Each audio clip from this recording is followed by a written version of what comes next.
Kesepakatan untuk membeli sejumlah pesawat tempur Rafale dari Prancis merupakan langkah terbaru dari kebijakan Kementerian Pertahanan dalam peremajakan alat utama sistem senjata atau alutsista milik TNI.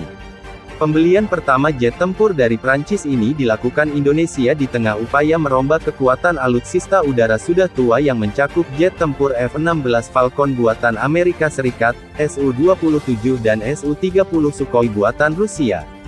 Pembelian itu diumumkan di tengah pengumuman Kementerian Luar Negeri Amerika Serikat yang telah menyepakati kemungkinan penjualan pesawat F-15 versi ID dan perlengkapan terkait senilai $13,9 miliar atau 200 triliun rupiah, kata Pentagon pada hari Kamis tanggal 10 Februari. Menteri Pertahanan Prabowo Subianto telah berencana berbelanja alutsista dengan anggaran sekitar 1.760 triliun rupiah hingga 2024. Menurut pengamat pertahanan, pembelian pesawat-pesawat itu dilakukan ketika Indonesia sedang berusaha memperkuat pertahanannya untuk meningkatkan posisi tawar di kawasan Asia Pasifik. Menteri Urusan Angkatan Bersenjata Prancis, Florence Parly mengatakan setelah bertemu Prabowo di Jakarta bahwa kemitraan strategis akan meningkatkan hubungan pertahanan kedua negara. Parly juga mengatakan Indonesia adalah negara kedua di kawasan Pasifik setelah India yang membeli jet tempur dari Dassault Aviation.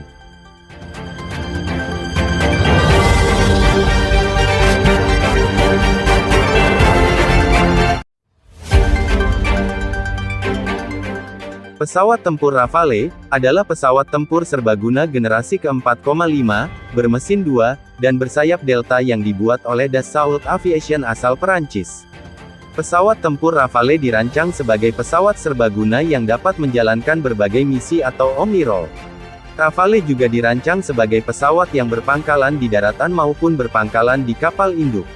Rafale dibekali dengan beragam sistem persenjataan, antara lain rudal serangan udara ke udara MICA dan Meteor, rudal serangan udara ke darat Hammer, rudal anti kapal laut AM-39 Exocet, bom berpemandu laser, meriam internal 30 mm dengan kemampuan 2.500 putaran per menit.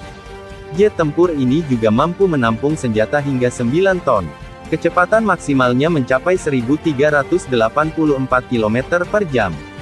Dengan kemampuan untuk membawa banyak jenis senjata dan sistem misi yang canggih, Rafale disebut dapat melakukan serangan udara ke darat, serta serangan udara ke udara dan pencegatan pesawat musuh dalam satu misi.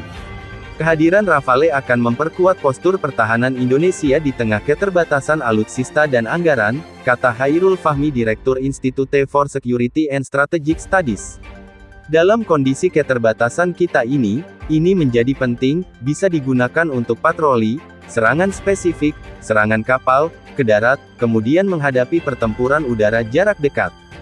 Jadi banyak hal yang bisa dilakukan dan ini layak untuk kita miliki karena kita nggak mungkin belanja satu-satu, kondisi keuangan kita terbatas, seperti yang dikutip Samo News Media dari BBC News Indonesia.